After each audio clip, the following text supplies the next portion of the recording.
Éthique professionnelle et déontologie.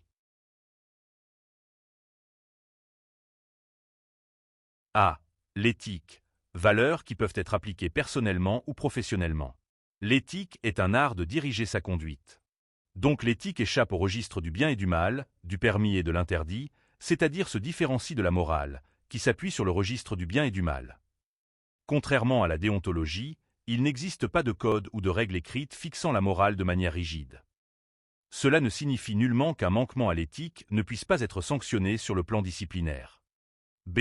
La déontologie. La déontologie se situe entre la morale et le droit. La morale dit ce qui est bien et ce qui est mal. Le droit dit ce qui est permis et ce qui est interdit. La déontologie dit comment se conduire en toutes circonstances. Le mot déontologie désigne des règles qui sont des devoirs, des obligations, donc ce qu'il faut faire. C'est l'étude des règles juridiques et morales qui doivent régir une profession. C'est la science des devoirs. De ce fait, la déontologie est synonyme d'éthique. 1. Les normes. C'est l'ensemble de règles ou de modèles de conduite propres à un groupe ou à une société donnée, appris, partagés et légitimés par des valeurs et dont la non-observance entraîne des sanctions. La notion de norme désigne la règle ou la loi, le modèle ou l'idéal. Les normes définissent le comportement approprié ou attendu dans la vie sociale. Il peut arriver que l'individu refuse d'intérioriser les normes qu'inculque le groupe ou là les comportements individuels ou collectifs qui s'écartent de la norme, créent des dysfonctionnements et donnent lieu à des sanctions. La notion de déviance est conçue comme une anormalité, un état ou l'expression de comportements ou d'opinions différents de ceux du plus grand nombre. S'il y a déviance, c'est qu'au niveau de valeur, il y a des différences, nous n'avons pas les mêmes valeurs. Voyons maintenant la notion de valeur. Le respect de la vie et de la mort. Article 2 du Code de déontologie. Le médecin, au service de l'individu et de la santé publique, exerce sa mission dans le respect de la vie humaine, de la personne et de sa dignité. Le respect dû à la personne ne cesse pas de s'imposer après la mort. La vie et la mort. Dans un sens plus restreint, la vie prend un caractère biologique qui suppose la reproduction. Bichat 1, indiquant que la vie est un ensemble des fonctions qui résistent à la mort. Mais le personnel soignant se bat jusqu'à la dernière minute pour prolonger la vie de façon significative pour cela, les soins palliatifs ne doivent pas être négligés et l'accompagnement du malade doit être l'objet de la plus grande attention. Il ne s'agit pas d'empêcher de mourir, mais respecter les conditions de la mort quand les moyens de la médecine ne permettent plus de l'éviter. Chacun s'accorde pour souhaiter, pour soi comme pour les autres, une fin digne et paisible. C'est respecter la vie qui s'achève. La mort longtemps. La mort a été définie par un phénomène mécanique, l'arrêt du cœur, ce qui n'a pas empêché d'inhumer des personnes en mort apparente qui ont pu se réveiller et remuer dans leur tombe comme l'ont prouvé certaines exhumations. Aujourd'hui, la mort est d'abord définie comme mort cérébrale. Respect de la mort, respecter la vie n'interdit pas de reconnaître que, pour un individu, elle a une fin inévitable. Ce n'est pas contradictoire mais complémentaire. Respecter la mort, ultime étape, c'est encore respecter la vie. Le secret professionnel. 1. Définition. Il s'agit de l'obligation de ne pas révéler à des tiers des informations médicales ou privées d'un patient qui, divulguées, pourraient avoir des conséquences nuisibles pour la personne. Il trouve son origine dans le serment d'Hippocrate. Quoi que je voie ou entende dans la société, je tairai ce qui n'a pas à être divulgué. Portée du secret professionnel. L'obligation du secret professionnel couvre non seulement les faits confiés par le patient au personnel, mais aussi ceux que le personnel peut découvrir dans l'exercice de sa profession, toutes les informations médicales.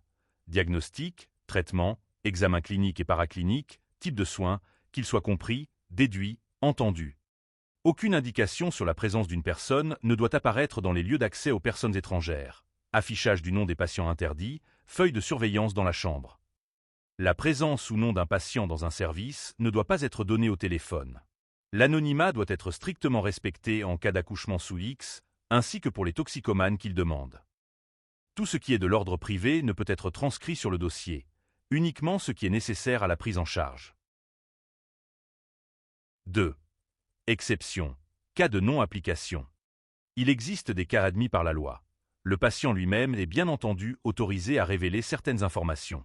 Le secret peut être levé devant le juge d'instruction dans le cas d'une procédure légale. Levée du secret obligatoire dans le cas de la protection de la santé publique et nécessité administrative de déclarations obligatoires. Maladies professionnelles et vénériennes, déclarations anonymes, accident du travail, séropositive. 3. Qui est concerné par le secret professionnel. A. Personnel médical. Article 36 Code de la déontologie médicale algérien. Le secret professionnel, institué dans l'intérêt du malade et de la collectivité, s'impose à tout médecin et chirurgien dentiste sauf lorsque la loi en dispose autrement. Article 37. Le secret professionnel couvre tout ce que le médecin, chirurgien dentiste a vu, entendu, compris ou lui a été confié dans l'exercice de sa profession. Article 38. Le médecin, le chirurgien dentiste veillera à faire respecter par les auxiliaires les impératifs du secret professionnel. Article 39. Le médecin, le chirurgien dentiste doit veiller à la protection contre toute indiscrétion des fiches cliniques et documents qu'il détient concernant ses malades. B. Personnel paramédical. Article 3. Code de la déontologie paramédicale, avril 2007. Le secret professionnel institué dans l'intérêt des malades s'impose à tous paramédical dans les conditions établies par la loi. Le personnel paramédical doit taire tous secrets qui lui sont confiés. Le secret couvre tout ce qui est venu à la connaissance du paramédical dans l'exercice de sa profession, c'est-à-dire non seulement ce qui lui a été confié, mais aussi ce qu'il a vu, entendu ou compris. Article 4. Le paramédical doit défendre le droit de patients qui demandent de voir leur dossier médical sous réserve de l'application de la loi. Article 5. Le paramédical a le droit à l'accès au dossier du malade et de connaître la pathologie en vue d'adapter la conduite à tenir. Art 48 du Code de la santé publique du 19 décembre 1976. Sauf dans le cas prévu par la loi, les auxiliaires médicaux et les élèves des instituts et écoles de formation paramédicale ne peuvent révéler des faits venus à leur connaissance dans l'exercice de leur profession ou pendant leur stage de formation et qui, par leur nature, doivent demeurer secrets.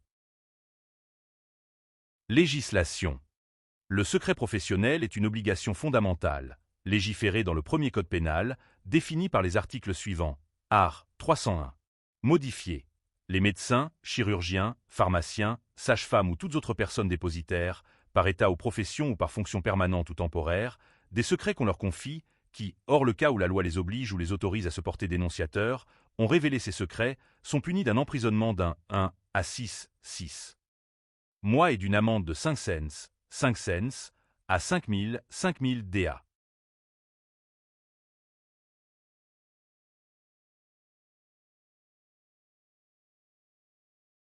La relation entre le patient et le médecin, et plus largement entre les professionnels de santé, a lentement évolué vers plus de maturité qui ont permis d'établir de nombreux droits en faveur des malades. Divers textes législatifs et réglementaires ont accompagné ce mouvement vers un dialogue plus mature entre le médecin et le malade, reconnaissant de nombreux droits à ce dernier.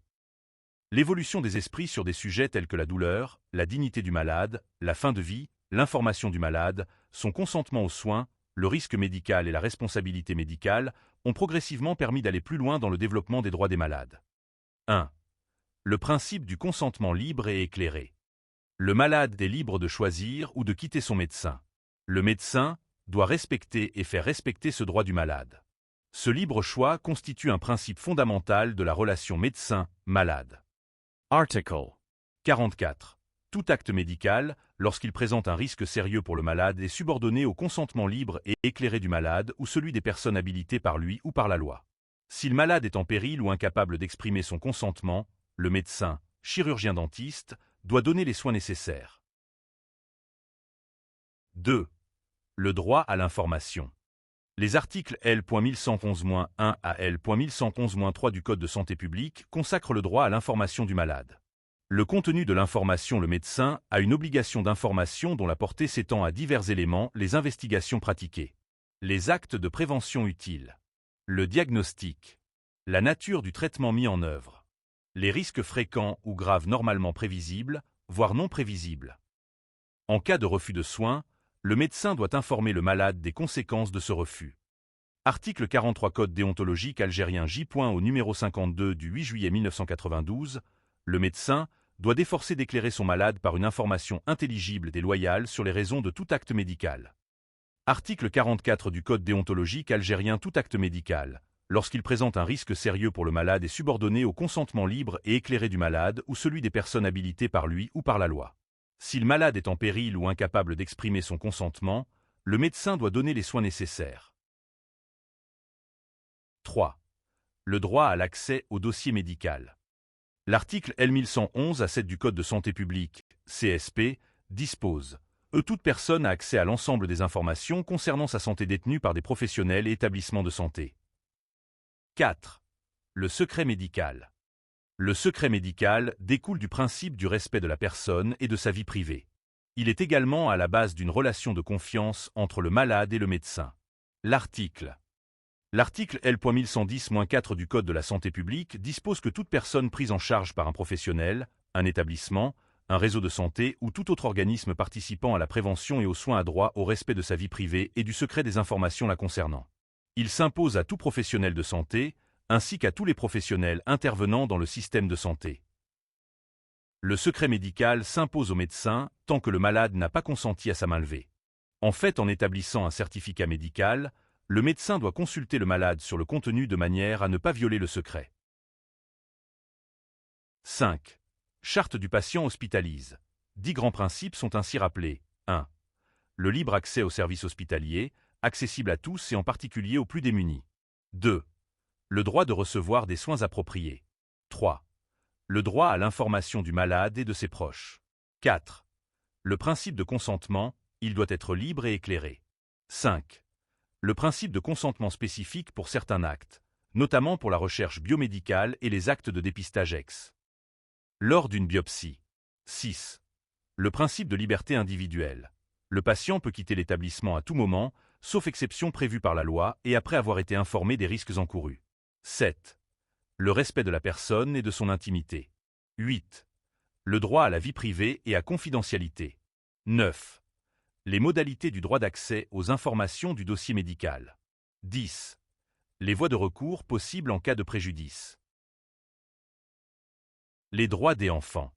Il s'agit de la Convention internationale relative aux droits de l'enfant, adoptée à l'unanimité le 20 novembre 1989 par l'Assemblée générale des Nations unies. 3 principes sous-tendent ce texte. 1. Les États s'engagent à garantir les mêmes droits à tous les enfants. 2. L'intérêt supérieur de l'enfant doit être une considération primordiale dans toutes les décisions concernant les enfants. 3. Ceux qui entourent les enfants ont la responsabilité de leur donner l'orientation et les conseils appropriés à l'exercice des droits. 4 définitions de l'enfant. Un enfant s'entend de tout être humain âgé de moins de 18 ans, sauf si la majorité est atteinte plus tôt en vertu de la législation qui lui est applicable. Art 1-4. Non-discrimination. Les États parties s'engagent à respecter les droits qui sont énoncés dans la présente convention et à les garantir à tout enfant relevant de leur juridiction, sans distinction aucune, indépendamment de toute considération de race, de couleur, de sexe, de langue, de religion, d'opinion politique ou autre de l'enfant ou de ses parents ou représentants légaux. Art 2. Intérêt supérieur de l'enfant. Toute décision concerne un enfant doit tenir pleinement compte de l'intérêt supérieur de celui-ci. L'État doit assurer à l'enfant la protection et les soins nécessaires à son bien-être au cas où les parents ou les personnes responsables de lui ne les assurent pas. Art 3. 4 Mise en œuvre des droits reconnus dans la Convention. L'État s'engage à assurer l'exercice des droits reconnus par la Convention. Art 4. Survie et développement. L'enfant a un droit inhérent à la vie. L'État a l'obligation d'assurer la survie et le développement de l'enfant. Article 6. Nom et nationalité. L'enfant a droit à un nom dès sa naissance et le droit à une nationalité. Art 7. Respect de l'identité. L'État a l'obligation de protéger et, le cas échéant, de rétablir les aspects fondamentaux de l'identité d'un enfant, nom, nationalité, relations familiales. Art 8. Séparation avec les parents. L'enfant a le droit de vivre avec ses parents à moins que cela ne soit jugé incompatible avec son intérêt supérieur, le droit de maintenir des contacts avec ses deux parents s'il est séparé de l'un d'entre eux ou des deux. Au cas où l'État est responsable des mesures ayant amené la séparation, prison, exil, expulsion, mort, il est à l'obligation de donner des renseignements sur le lieu où se trouvent le ou les membres de la famille. Art 9. Réunification de la famille. L'enfant et ses parents ont le droit de quitter tout pays et d'entrer dans leur aux fins de réunification de la famille ou du maintien des relations entre l'enfant et ses parents. Art 10. Déplacement et non-retour illicites. L'État doit lutter contre les rapts et les non-retours illicites d'enfants à l'étranger perpétrés par un parent ou un tiers. Art 11. Opinion de l'enfant. L'enfant a le droit, dans toute question et procédure le concernant, d'exprimer son opinion et de voir cette opinion prise en considération. Art 12. Liberté d'expression. L'enfant a droit à la liberté d'expression, recevoir et de répandre des informations et des idées de toute espèce, ainsi que d'exprimer ses opinions, pour autant que cela ne porte pas atteinte aux droits ou de la réputation d'autrui. Art 13. Liberté de pensée, de conscience et de religion. l'enfant a le droit à la liberté de pensée, de conscience et de religion, dans le respect du rôle de guide joué par les parents et des restrictions prescrites par la loi. Art 14. Liberté d'association, les enfants ont le droit de se réunir et de former des associations, à condition que les droits d'autrui soient respectés. Art 15. Protection de la vie privée, l'enfant ne fera l'objet d'ingérences arbitraires ou illégales dans sa vie privée, sa famille, son domicile ou sa correspondance, ni d'atteintes illégales à son honneur. Art 16. Accès à une information appropriée, l'État reconnaît le rôle des médias dans la diffusion, à l'intention des enfants, d'informations conformes à leur bien-être moral, à la connaissance des peuples et à la compréhension entre les peuples qui respectent leur culture. L'État doit prendre des mesures d'encouragement à cet égard et protéger l'enfant contre l'information et les matériels qui nuisent à son bien-être. Art 17. Responsabilité des parents, la responsabilité d'élever l'enfant incombe au premier chef et conjointement aux deux parents. L'État a l'obligation de les aider à accomplir ce devoir. Art 18. Protection contre les mauvais traitements. L'État a l'obligation de protéger l'enfant contre toute forme de mauvais traitement par ses parents ou par toute autre personne à qui il est confié, et d'établir des programmes de prévention et de traitement à cet égard. Art 19. Protection d'un enfant privé de son milieu naturel. Tout enfant qui est temporairement ou définitivement privé de son milieu familial a droit à une protection et une aide spéciale de l'État. Cette protection de remplacement peut notamment avoir la forme du placement dans une famille, de la kafala, de droit islamique, de l'adoption ou, en cas de nécessité, tout en tenant compte de la nécessité d'une certaine continuité dans l'éducation de l'enfant, ainsi que de son origine ethnique, religieuse, culturelle. Art 20.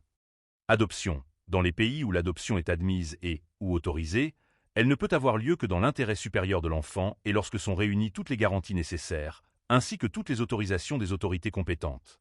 Art 21.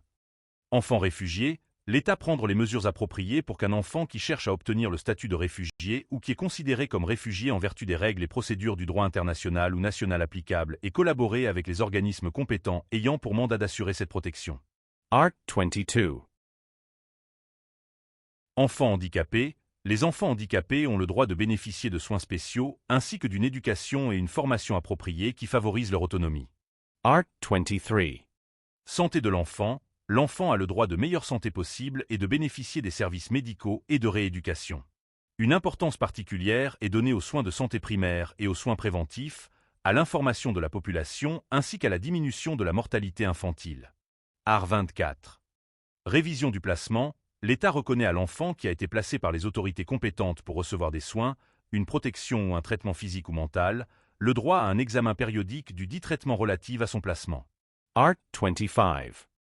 Sécurité sociale. L'enfant a le droit de bénéficier de la sécurité sociale. Art 26. Niveau de vie. L'enfant a droit à un niveau de vie adéquat et les parents ont la responsabilité primordiale de lui assurer. Art 27. Éducation. L'enfant a le droit à l'éducation.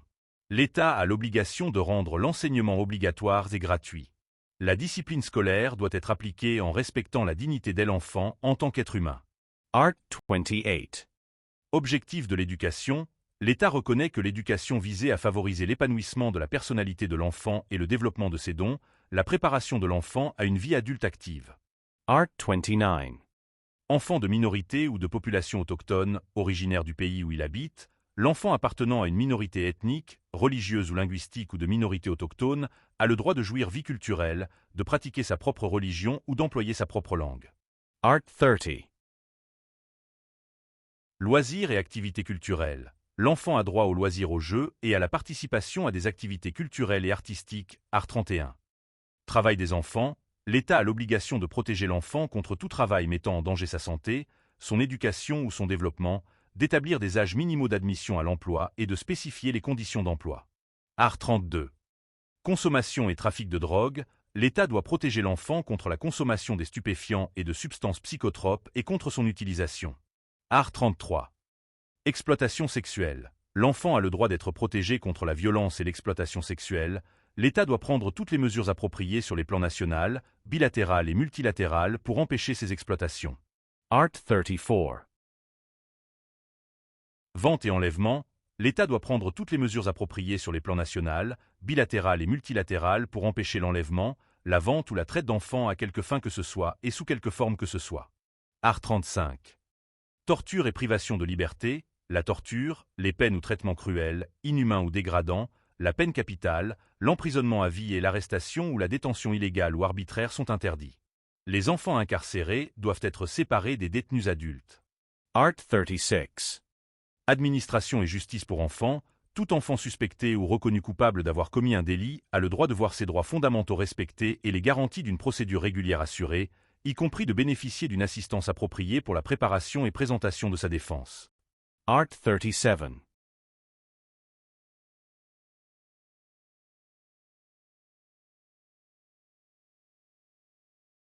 1. Présentation générale des droits de l'homme.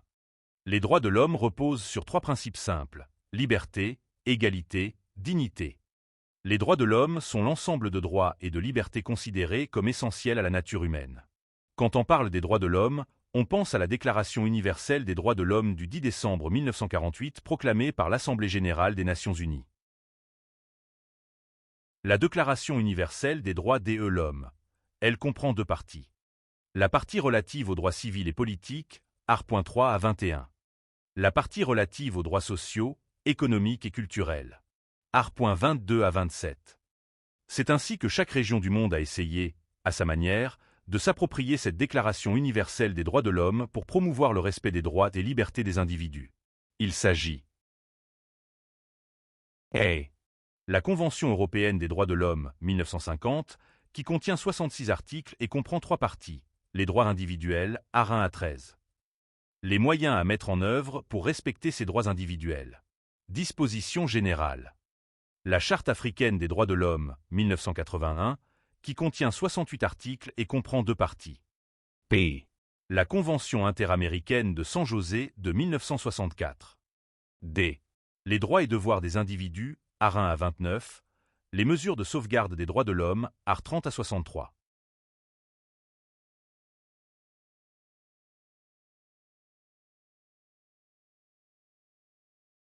Grâce à la loi du 11 février 2005 pour l'égalité des droits et des chances, la participation et la citoyenneté des personnes handicapées, de nouveaux droits ont été instaurés pour les personnes en situation de handicap. 1. Définition de l'handicap. Constitue un handicap, au sens de la présente loi, toute limitation d'activité ou restriction de participation à la vie en société subie dans son environnement par une personne en raison d'une altération substantielle, durable ou définitive d'une ou plusieurs fonctions physiques, sensorielles, mentales, cognitives ou psychiques, d'un polyhandicapé ou d'un trouble de santé invalidant. 2. Droit de l'handicap. A. Le droit à l'aménagement du poste de travail. L'administration finance l'aménagement du poste de travail par l'adaptation ou l'achat des machines, outillages et équipements individuels nécessaires aux travailleurs handicapés dans l'exercice de leurs fonctions. B. Le droit au temps partiel. L'autorisation d'accomplir un service à temps partiel est accordée de plein droit, après avis du médecin de prévention. La rémunération est alors proportionnelle au temps travaillé. C. La priorité pour les mutations. Une priorité pour les mutations peut être accordée aux bénéficiaires cités ci-contre. Des conditions avantageuses de départ en retraite. Les fonctionnaires en situation de handicap peuvent, sous certaines conditions, être admis à la retraite avant l'âge légal. Ils doivent justifier avoir eu un taux d'incapacité permanente d'au moins 80% pendant une certaine période. 3. Qui sont les bénéficiaires? Les travailleurs reconnus handicapés, les victimes d'accidents du travail ou de maladies professionnelles, les titulaires d'une pension d'invalidité, les invalides de guerre titulaires d'une pension militaire d'invalidité, les victimes civiles de la guerre, les victimes d'un acte de terrorisme, les titulaires de la carte d'invalidité.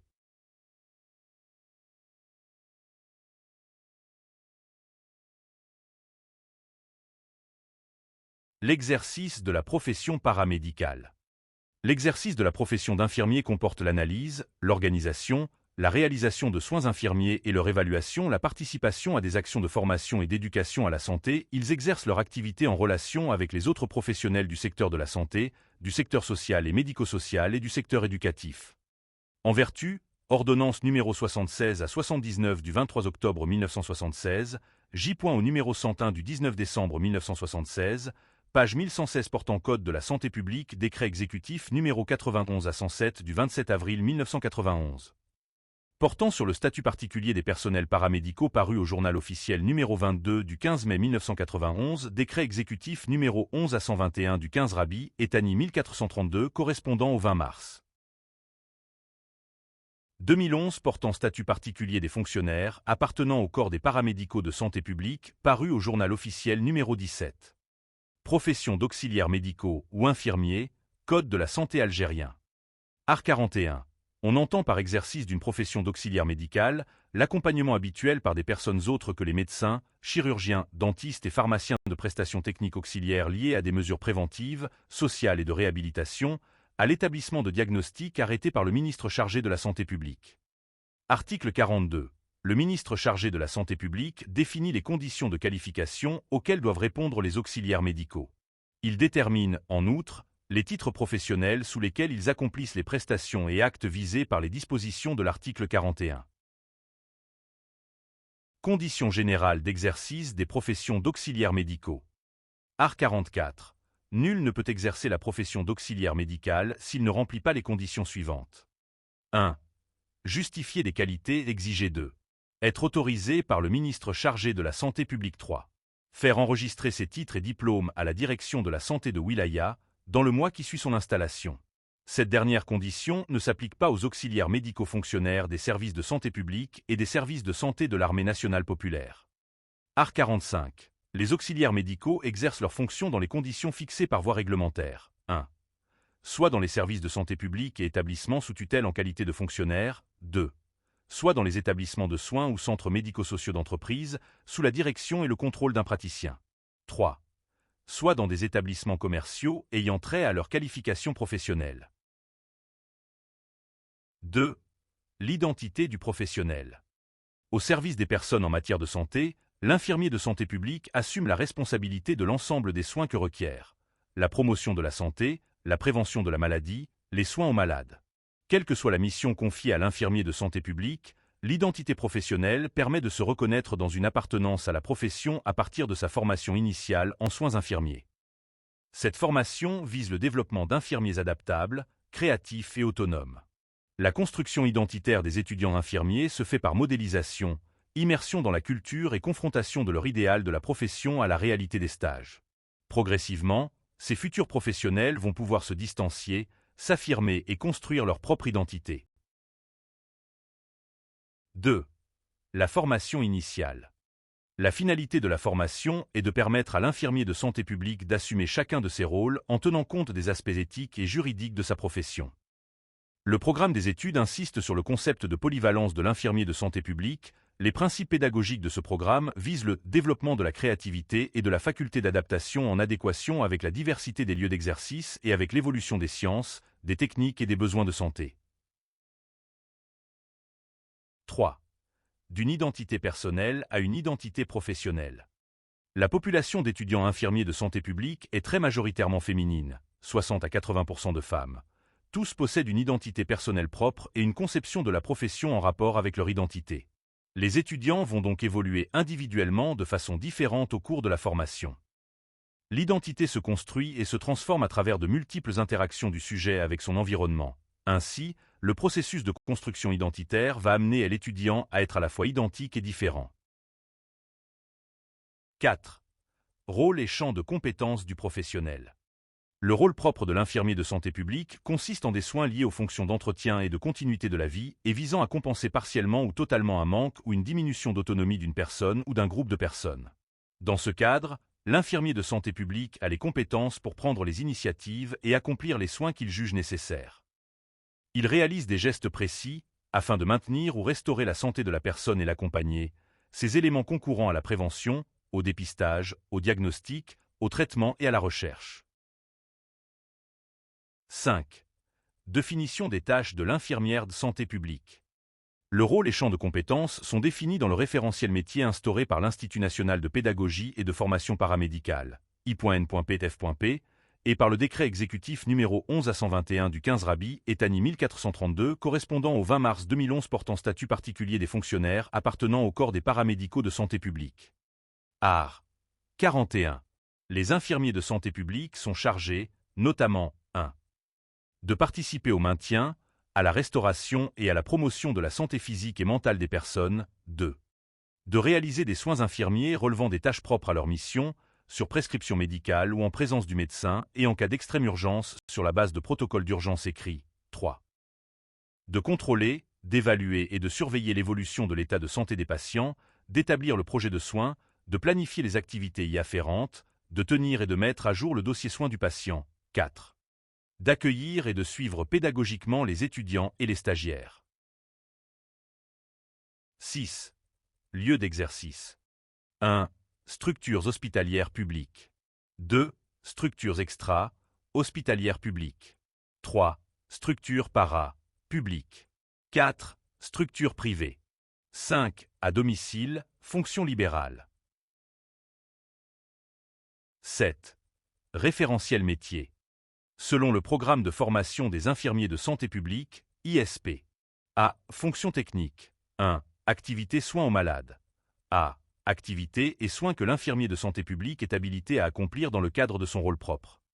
L'infirmier de santé publique à l'initiative de ces soins organise leur mise en œuvre et procède à leurs évaluations. Lorsque ces soins sont dispensés dans un établissement ou un service à caractère sanitaire, social ou médico-social, ou à domicile, l'infirmier peut, sous sa responsabilité, les assurer avec la collaboration du personnel soignant qui l'encadre et dans la limite de la compétence reconnue à ces derniers. 1. Accueillir le malade. 2. Maintenir la liberté des voies aériennes respiratoires, aspirer les sécrétions d'un patient intubé, trachéotomisé ou non. 3. Pratiquer la ventilation manuelle instrumentale par masque. 4. Participer à la surveillance de l'hygiène et de l'équilibre alimentaire de l'enfant et de l'adulte. 5. Administrer l'alimentation par sonde gastrique. 6. Changer la sonde d'alimentation gastrique. 7. Surveiller et éduquer le malade en matière d'élimination intestinale et urinaire. 8. Changer la sonde vésicale. 9. Pratiquer les soins et la surveillance des patients sous dialyse rénale ou péritonéale. 10. Préparer et surveiller le repos et le sommeil du malade. 11. Pratiquer les soins et éduquer le malade en matière d'hygiène corporelle et de propreté. 12. Pratiquer les soins de bouche avec application de produits non médicamenteux. 13. Nettoyer, désinfecter et stériliser le matériel. 14. Veiller aux règles d'hygiène hospitalière. 15. Pratiquer les soins et surveiller les patients placés en milieu stérile. 16. Utiliser les moyens simples de réchauffement et de refroidissement. 17. Pratiquer les soins et surveiller les nouveaux. Nes placés en incubateur. 18. Installer le patient dans une position en rapport avec sa pathologie ou son handicap. 19. Procéder au lever du patient et l'aider à la marche, ne faisant pas appel aux techniques de rééducation. 20. Prévenir et soigner les escarres. 21. Prévenir les thromboses non médicamenteuses. 22. Pratiquer les soins et rechercher les signes de complications pouvant survenir chez un patient porteur d'un plâtre ou d'un autre moyen d'immobilisation. 23.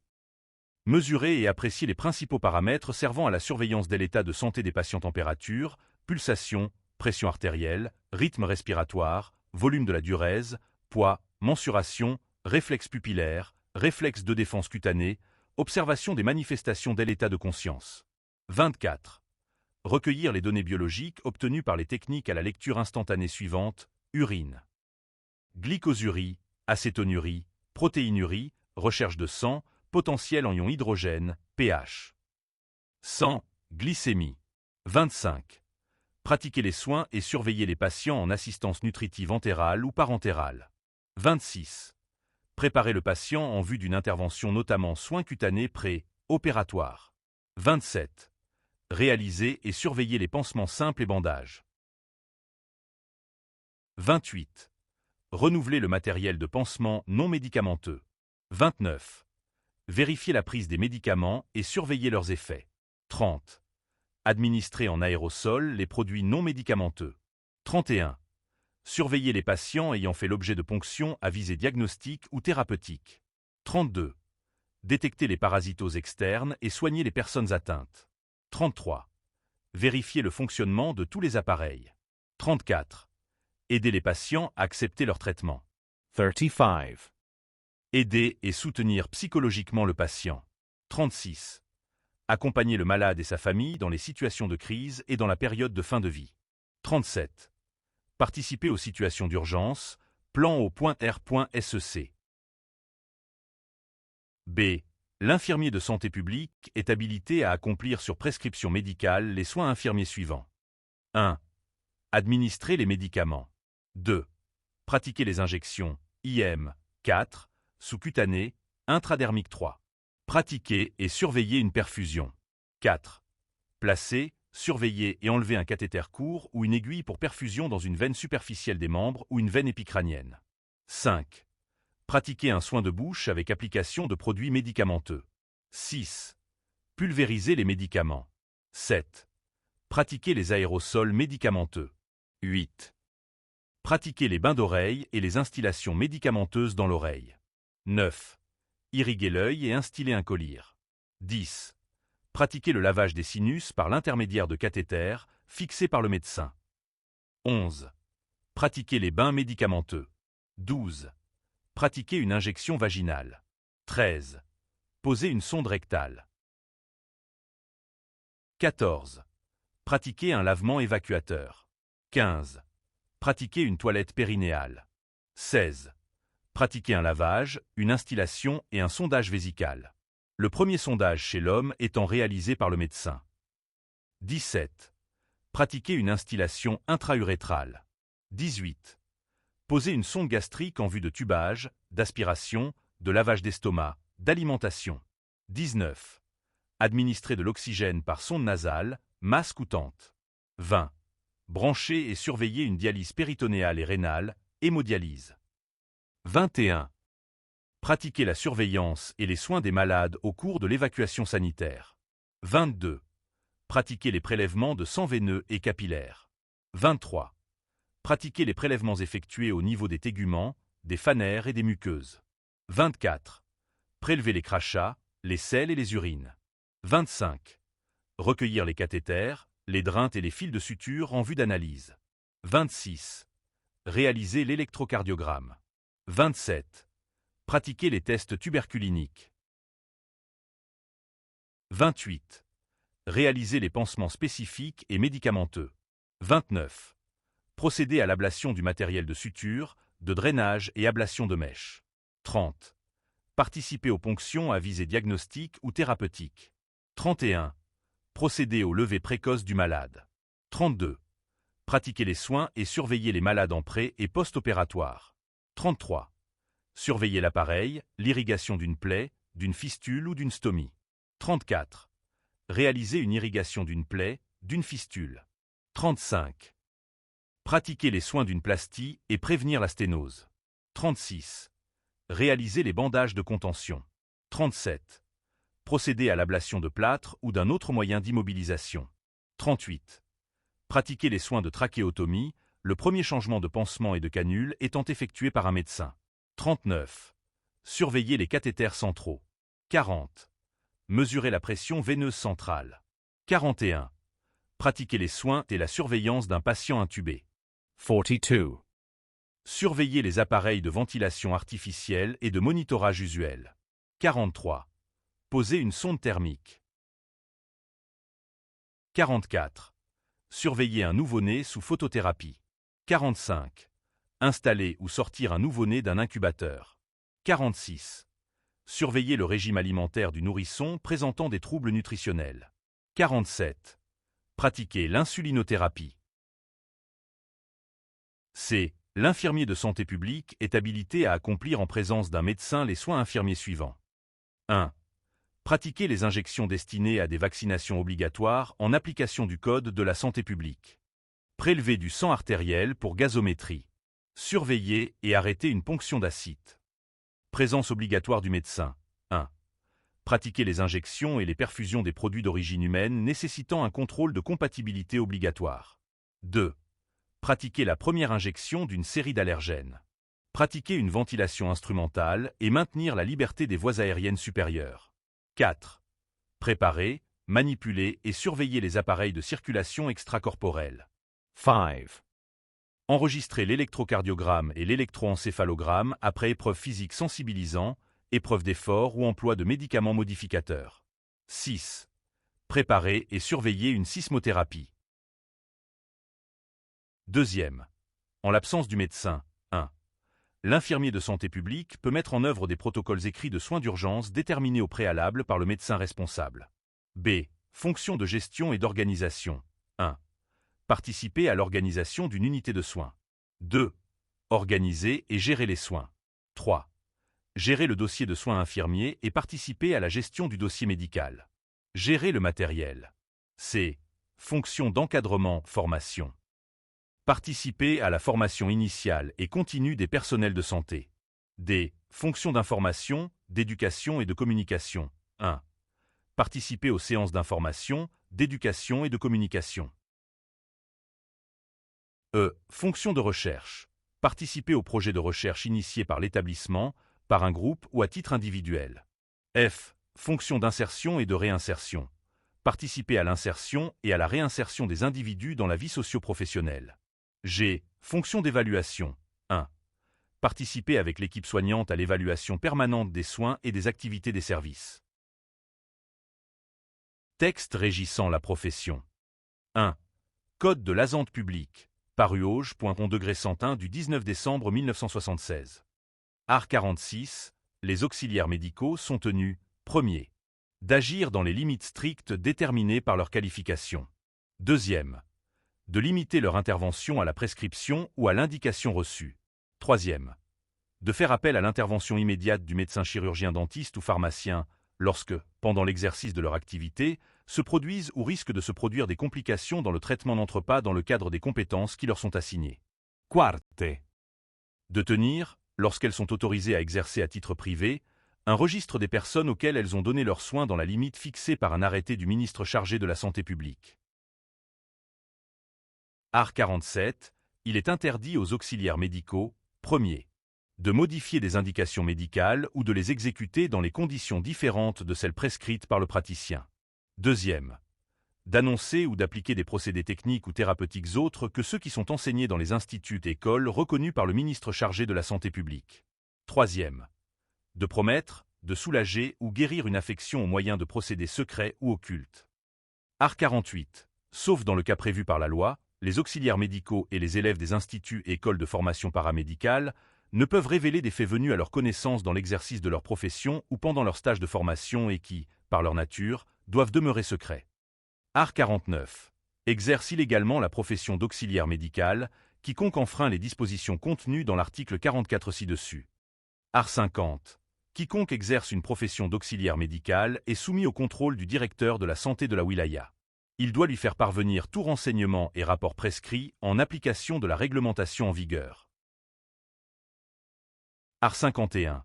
Pour chacun des corps d'auxiliaires médicaux, le ministre chargé de la santé publique arrête la liste des actes relevant de leurs attributions et des actes de diagnostic et thérapeutique qu'ils peuvent, le cas échéant, réaliser, ainsi que la liste des médicaments et objets qu'ils peuvent détenir, utiliser ou prescrire.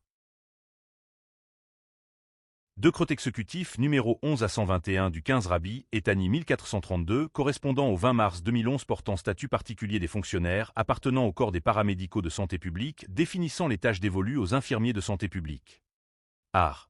41. Les infirmiers de santé publique sont chargés, notamment, de participer au maintien, à la restauration et à la promotion de la santé physique et mentale des personnes, de réaliser des soins infirmiers relevant des tâches propres à leur mission, sur prescription médicale ou en présence du médecin et en cas d'extrême urgence sur la base de protocoles d'urgence écrits. De contrôler, d'évaluer et de surveiller l'évolution de l'état de santé des patients. D'établir le projet de soins, de planifier les activités y afférentes, de tenir et de mettre à jour le dossier soins du patient. D'accueillir et de suivre pédagogiquement les étudiants et les stagiaires.